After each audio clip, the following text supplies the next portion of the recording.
You're listening to In the Fast Lane. This is episode number 4 of the official podcast of the Australian Grand Prix. In the Fast Lane episode 4 is presented by the team at Nash Advisory. It's Matt Clayton here in the host chair as we begin the build-up to another triple header of Grand Prix with a back-to-back at Silverstone coming before round 6 of the season in Barcelona in mid-August. Of course, we had the second round of the MotoGP season at Jerez last Sunday for the Andalusian Grand Prix, and we had a second career win just 7 days after his first for Yamaha's Fabio Quartararo. An unfortunate day for Australia's Jack Miller with a crash when he was right in the fight for the podium about halfway through the race. The good news for Jack, he's just 13 points off third place in the standings, ahead of the next round in the Czech Republic. But back to Formula One, and there's been a bit of news since the third round of the season in Hungary a couple of Sundays ago. As always, joining me via the wonders of Zoom is Michael Laminato. Hello, Michael. Hello, Matt, and wonders they are, absolutely. It's good to see your pixelated face, as we do almost every week now. Indeed. Thank goodness this is an audio podcast. But look, I guess the big news to come out since Hungary is the shape of this evolving F1 calendar. We've got this strange season where we didn't even really know where it was going to start, and we certainly don't know where it's going to end. But Formula One finally announced that the Americas were off this season because of the global pandemic, so no races in Canada, Austin, Mexico and Brazil. Probably no great surprise there. But we have 3 new circuits to the calendar. Well, one of them new and a couple going back to the past. The Nürburgring will host the Eiffel Grand Prix on October the 11th. That's the first time F1's raced there since the German GP 7 years ago. That's followed by a return to Portugal for the first time since 1996 and a first F1 race for the Algarve circuit in Portimao on October the 25th. And Portugal is the first leg of a back-to-back with Imola, which will host the Emilia-Romagna Grand Prix on November the 1st. Interestingly, that's going to be a 2-day event.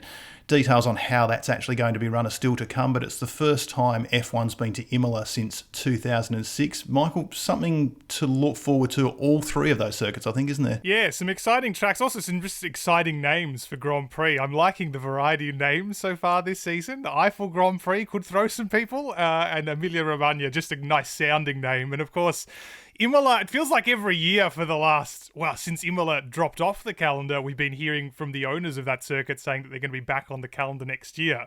And they finally have, albeit probably over 2 days, as you said. And I think it'll be a real interesting challenge. Not only the fact that this is essentially a new track for everybody involved in Formula One, but the fact they'll have even less practice, presumably, to get up to speed on it before getting into qualifying the race is going to be fascinating. And already the owners of Imola are talking about another race next year. They want to be on the calendar next year. So a lot going on. And 3 races in Italy. We're up to MotoGP levels pretty much of how many races you want in one country. Just about. You say the field hasn't really been to Imola. I did see an absolutely fantastic tweet soon after that was announced, and I wish I could remember where I saw it, but someone had tweeted, when F1 last raced to Imola, Max Verstappen was 8, Lando Norris was 6, and Kimi Raikkonen was 5th, which is fantastic. It shows you how long it's been since Kimi's been on the grid. I think he was 5 years in the last time Formula One raced at Imola, but a couple of interesting ones with the other circuits. The Nürburgring in October, it might snow. Yeah. I mean, normally we're racing there in July, so the old wet, dry one screen in the media centre will be interesting. We might need some snow tyres, let alone wet tyres. It is going to be very interesting, isn't it? Because we've got the prospect of, on the one hand, the Spanish Grand Prix coming up in a couple of weeks' time. It's going to be much warmer than ordinarily at that circuit. That's going to be quite punishing, I suspect. And then to be in Europe all the way through to autumn and what will be almost approaching winter is just going to be a completely different challenge. There's a bit of warning for Pirelli, and they've got a bit more control over what tyre compounds are being brought. I suppose that might ameliorate matters a little bit. But that is going to be something completely different. And what is in parts that circuit, a little slippery already, that's going to be...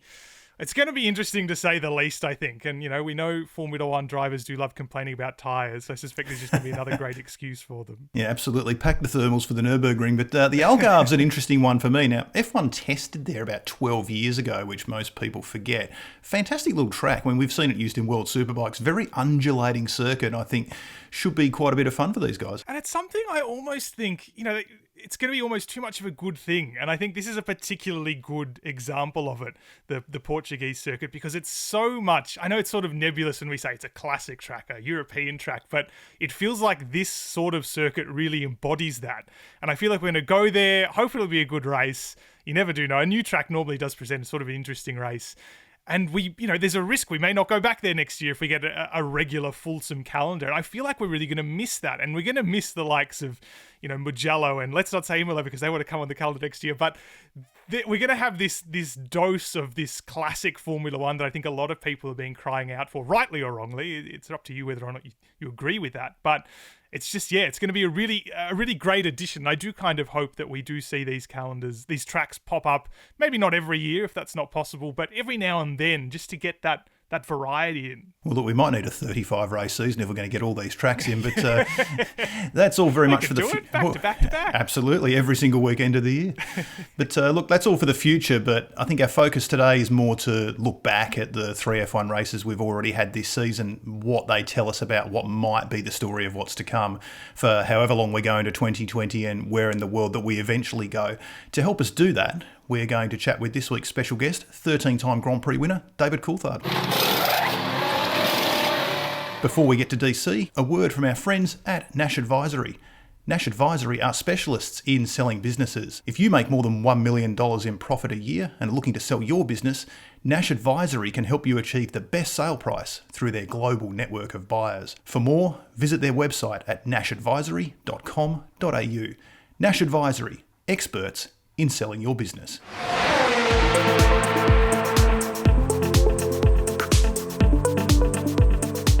Joining us on this week's episode of In the Fast Lane, we're very pleased to welcome back an Australian Grand Prix podcast regular. He won 13 races in a 14-year career for Williams, McLaren and Red Bull, and he's a two-time winner in Melbourne in 1997 and again in 2003. It's a very good morning to David Coulthard. Good morning. Good morning from my homeland. I'm back in Scotland for once. We were just talking before we started recording here how it's been such a strange year with travel grinding to a halt and what have you. And, with 3 races into this season with no fans at the circuits, we've got social distancing measures, we've got all sorts of different rules about how you go racing. We've even got robots delivering trophies. It's been a very, very strange year. What have you made of it so far and the efforts that everyone in the sport has made just to get this show back on the road? Well, first of all, of course, the fans, of which I was one, and then I was a driver, and now I am a fan again. The fans, I think, are always going to be very understanding of what needs to be done to get sport happening. And although none of us have lived through a situation that like we have in the last few months, I think that Formula One's efforts to put the show back on the road, despite the fact that we don't have fans there, is accepted by us all, because we can still, with modern communications and the quality of broadcasts, enjoy what's going on until such time as we can get back on track. So, I work for UK television and broadcasting, and I've not been allowed at the track because we are not considered a primary broadcaster. So we've spent the first few races in the Silverstone Museum to sort of immerse ourselves within the history of motorsport, and we've done our broadcast from there.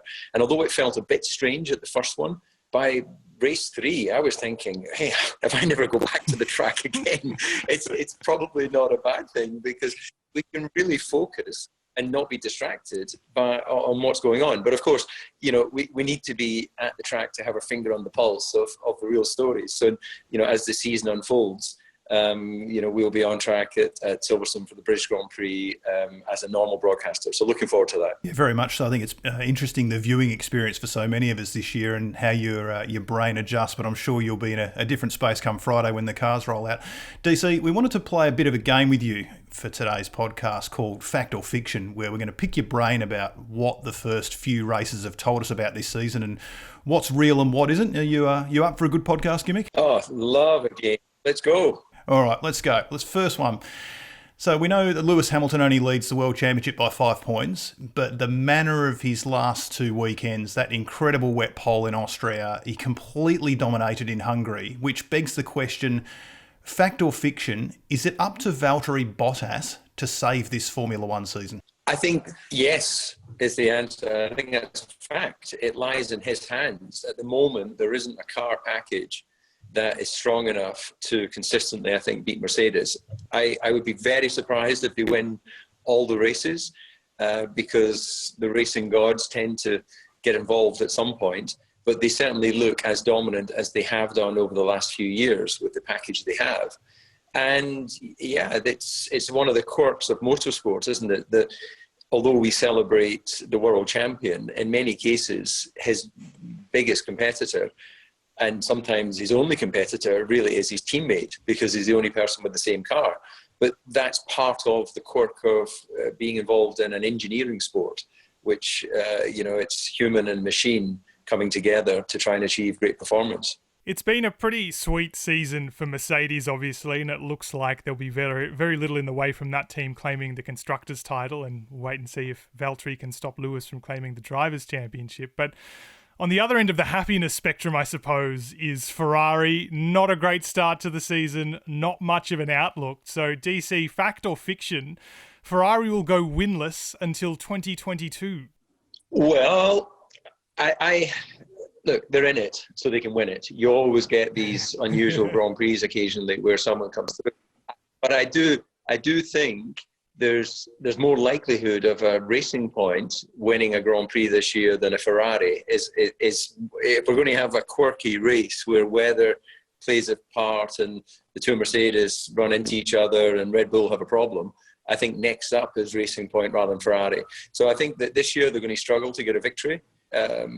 But I would expect next year, when you know you've got a bit of a dog of a car, you don't keep trying to flog it to the end of the year. You start to, getting your attention onto to developing that package. And I know that there's restrictions on what's going to change in the regs for next year, but that doesn't stop them being able to reskin the aerodynamics of that vehicle. Certainly is a bizarre Formula One world when we're talking about Racing Points potentially winning races more quickly than Ferrari do. But DC, we're going to change tack a little bit to go to one of your old addresses. Fact or fiction, is it time for Red Bull to look outside of its driver program to find the best teammate for Max Verstappen? The context, of course, where they've had Danny Kvyat in that team, Pierre Gasly came and went, Alex Albon has had some flashes, but he's struggled the past two races. Is it time for them to look outside that program? Is that fact or fiction? I think it's fair comment because they should always be looking to put the two best drivers in their cars. That gives you the biggest strength of winning a Constructors' Championship. It's interesting because I have been part of that program, not as a young driver, clearly, but I was part of the Red Bull system when they came to Formula One. And I was not part of their young driver development program. I was quite clearly an old driver. So I don't think they're against employing from outside the pool. Mark Webber came into the program and he wasn't a Red Bull driver before. So they'll always go for who they think is the best package and the most likely to gel as a unit. But I think we should acknowledge that because they have the junior team in Toro Rosso and they do invest in all these young drivers who win championships or win races on the way up, they give them a crack and see if they're any good. So the reward of that investment is to put them in a Formula One car and see if they deliver. Because some guys have very good careers in the lower formula, but shine when they get to Formula One, and vice versa. Some guys are just, like Lance Stroll won everything on the way up through the lower formula. And I wouldn't say he's looked like a Hamilton beater. Now he's in Formula One. So, I think they've got an open mind on it. So I don't know whether to say fact or fiction, but what I will say is it rests right in the middle of the two. Oh, we've got to come up with a third category, I think. Maybe something believable fiction, something like that. I'm not sure. Don't want to give too many options, though. No. The driver market this year has gone from, I think, being something that looked like it was going to be very exciting, then it seemed like it was going to underwhelm, and then all of a sudden in May, when I suppose the season should have been underway, really started exploding, and we still haven't seen the end of it, I suppose. Staying a little bit within your wheelhouse, I suppose, talking about McLaren, a key part of this, losing Carlos Sainz but gaining Daniel Ricciardo. Fact or fiction, in all the driver movements we've had, is Daniel Ricciardo the most happy driver at the moment looking at his prospects next season, more so than Carlos Sainz going to Ferrari and Sebastian Vettel as yet unsigned? I think that's fact. I think that Daniel is in a happy place. He took the Renault experiments. He wanted a fresh break. He wanted something outside of the program that he'd been part of since he was in, Formula BMW. And it could have worked, of course, because, racing drivers have balls, but none of them are crystal. We can't see what the future holds. We've got to make best judgment. And what I think the Renault experience has done has exactly that. It's given him more experience. He's got more life experience now, which will be a strong asset when he eventually gets a winning car again. And financially, he's set. That part of his life is all now in place. So McLaren are on the up. I think in many ways, Daniel will be a catalyst for the next phase of that journey. And he's got an energy and a personality, with the greatest respect to Carlos and the greatest respect to Lando, who are both, I think, great racing drivers and polite, and, they get the role that they have, which is not just about driving. You've got to communicate, you've got to make your team gel.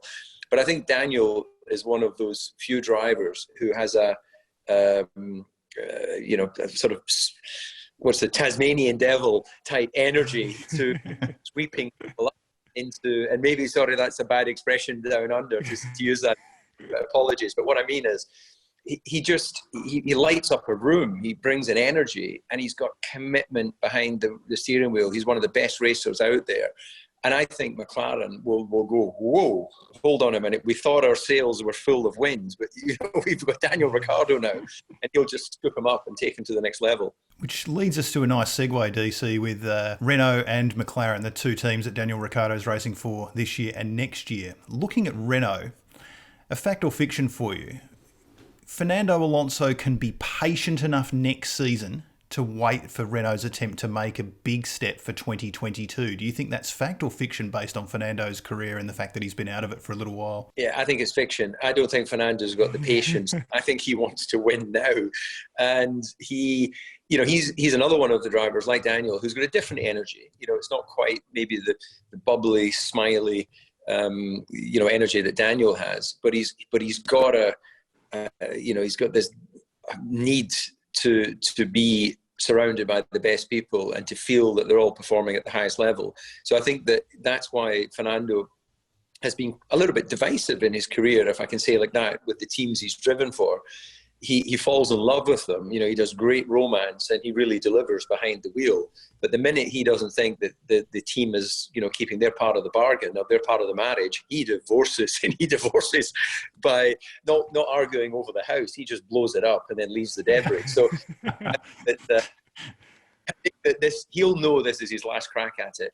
He doesn't need to be driving a car around mid-grid to show us all he's a great driver. He wants to be tasting champagne and getting his elbows out. And I hope he gets that chance. I really do. But if he doesn't, then he can't complain. He's had a great career.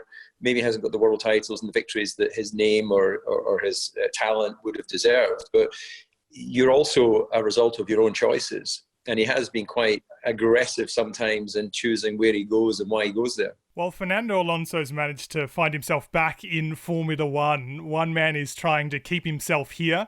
At least that's what he says so far. Sebastian Vettel, of course, we've touched on him briefly already.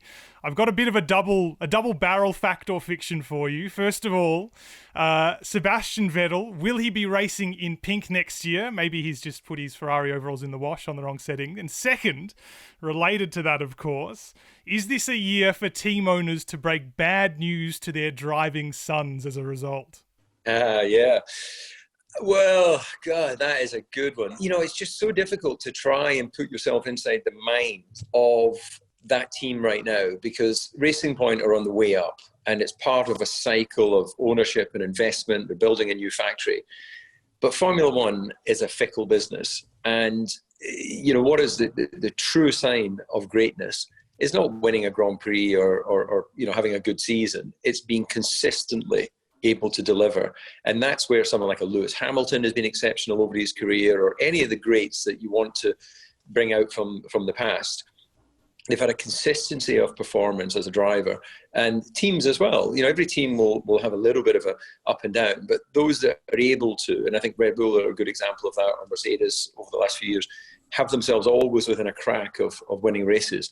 So I don't want, I wish for everyone to have a great career, and I wish for every team to develop a good car, because that's in our interest to see, good competitive racing. But, what is it they say? One swallow doesn't make a summer. Let's see how Ferrari develop. And there's a few things that are happening right now, which is maybe giving Racing Point a better opportunity. But yeah, business is business and family is family. And at a certain point, if you truly believe you have a better driver available, then I think as a team owner or a team principal, there would have to be very unusual circumstances not to take that driver. If I was Sebastian, because, okay, I never had his results, but if you look at when I finished at McLaren after 9 years, Red Bull, or Jaguar as it was, didn't look like a great prospect. But I met the people. I believed in the project. I met Mr. Marashitz. I really felt I could effect change within that organisation. So it took me on a journey which I enjoyed as much as when I was winning Grand Prix at McLaren. If Sebastian can see himself part of that journey, I said, when was it, 6 weeks ago or 2 months ago, that that could be an option for him, and maybe he takes some equity in the team and becomes, so he's not becoming a financial drain on the team in terms of demanding a big salary. But what he has is true investment in any upside in the future. And I think that the way he's wired, I think he would do a fantastic job, and I think he would be a big asset to the team. But then coming to your question, which has taken me about 3 days to get there, do you replace Sergio, or do you replace Lance? What I would do is, Sergio right now is showing consistency of performance. He brings investment to the team. Lance, there's some opportunities at Haas, or whoever else, Alfa Romeo potentially, where you could, with a little bit of funding, place him there to further his development as a driver. And then if the Sebastian thing works, then everyone's happy. If it doesn't work, then he steps down and Lance can come back in. So, if the desire of Mr. Stroll and Lance Stroll is to win a world championship, it doesn't really matter how long it takes him to win that championship. It's unlikely, he's not going to win it this year. Unlikely he's going to win it next year. Could he win it, in 2022? Well, if Racing Point, come up with this amazing package, possibly.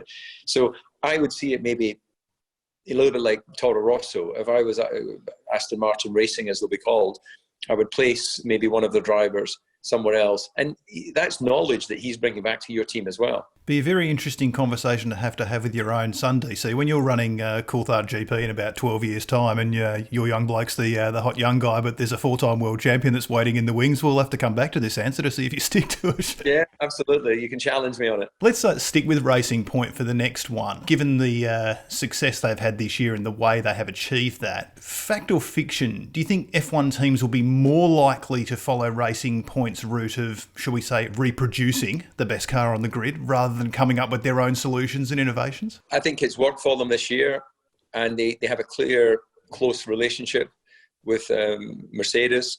There's a business relationship between Daimler and Aston Martin and the road car side, as the Aston Martin road cars have AMG Mercedes engines and electronics.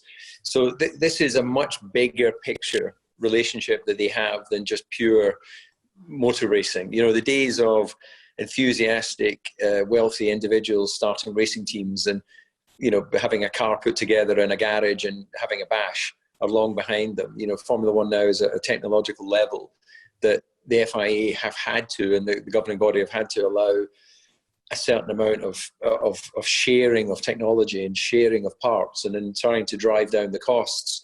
That's only going to continue. If I take you back to 2008, at that time, under Max Mosley, there was a certain amount of sharing of technology between teams. So Toro Rosso had the same car that Mark Webber and I had at Red Bull Racing, but crucially for them, they had a Ferrari in the back of it, a V8, and we had the Renault.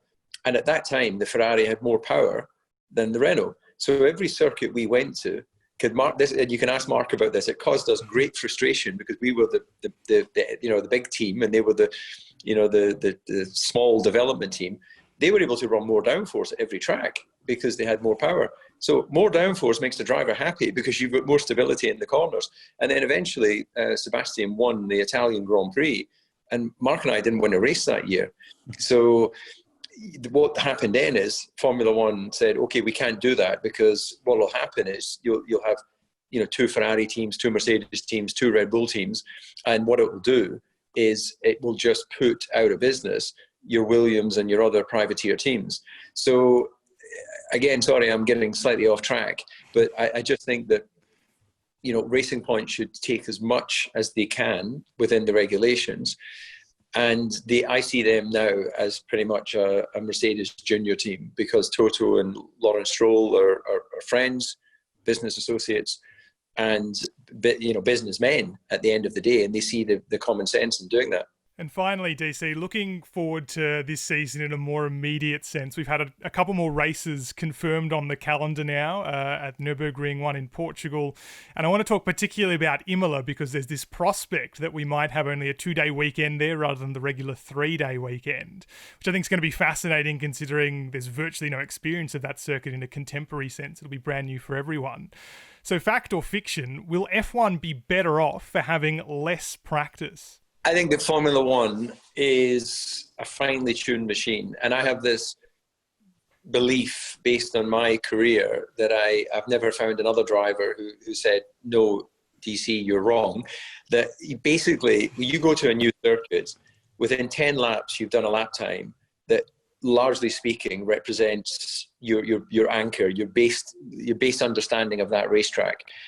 And sometimes we would go to winter testing. Within 10 laps, we'd do a time, and we'd spend the next 3 days not really going any faster. You might get a little bit of circuit evolution, or you might drop the fuel for a low fuel run. But largely speaking, that represented the pace of your car and your driver. So I think that not having a Friday, I actually think that the format has been flawed for some time, personally. I think that the Friday is... Thursday, for me, used to be soul destroying because you were coming in to basically talk about nothing because you'd done all your preparation before Thursday. If any racing driver arrives at a track on Thursday and doesn't know what the program is, then his finger's not on the pulse. So Thursday's a media day. And of course, we are important, I say with my media hat on. But, the driver, it was just... the heartbeats were disappearing and they weren't being used for adrenaline or excitement. Friday was about getting your eye in, but there wasn't enough intensity to Friday to really make you feel that you got your teeth stuck into something. There wasn't enough running. You're limited on tyres, you're limited in engine modes. So it's such a compromise. I actually like the idea of getting on track and delivering everything you can in every single lap and having to make judgments based on intuition or experience or whatever it is. So I'm a fan of shorter race weekends, and I think fuel saving, tire saving, anything that involves saving within a Grand Prix should be illegal. This is a Grand Prix. This should be flat out from the moment the individual gets in the race car in every session, and especially a Grand Prix. And they should be getting out and the car should be falling to bits after the checkered flag, and the driver should be carried to the podium like some kind of gladiatorial hero rather than bouncing up there going, yippee, I'm off to play Nintendo or whatever afterwards. Couldn't agree more, DC. Interestingly, we were just saying actually before we came on air with you that one driver that will have some experience of Imola is one of your old teammates in Kimi Raikkonen, who was racing on that track the last time F1 was there in 06. Obviously, you were there as well. Incredible that he's still going, isn't it? Yeah, absolutely. Larry the dog's popped in to say hi, by the way. What is Larry's thoughts on Kimi's longevity of his career? Yeah, what do you think of Kimi? You like Kimi? Yes. Yeah, he doesn't say a great deal. Sounds a bit like Kimmy, actually. Yeah. When we were teammates, but he was quick. I think that Kimi is he's past his best. I think that he's still a good racing driver and what have you, but I don't think he's at his peak anymore. That's what happens in life, and if you're lucky enough to peak with a world championship, he's got he's got no one or nothing to prove to anyone. But Imola's a good racetrack. I'm sure he'll bank away his thoughts and feelings about that track from when he's been there before. I'm curious to know whether he keeps going another year.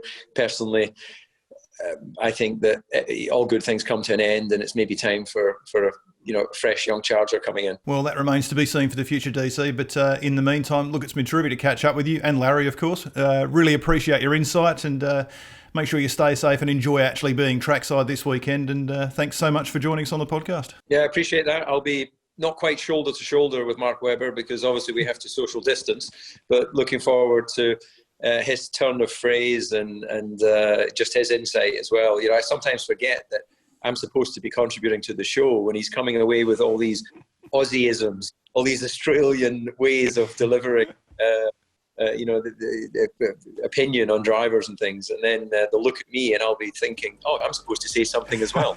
You just have to remember that every sentence finishes in mate. That's your cue to start speaking. Yeah, mate. DC, thanks so much for joining us. Appreciate it. Thank you. All the best.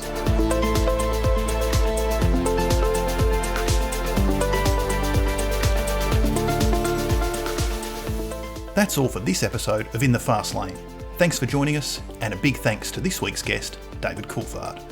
We'll be back next week to look at all of the news from Sunday's British Grand Prix, and we'll also be catching up with a very special guest. Until then, for Michael Laminato, I'm Matt Clayton. Join us next time for another lap in the Fast Lane.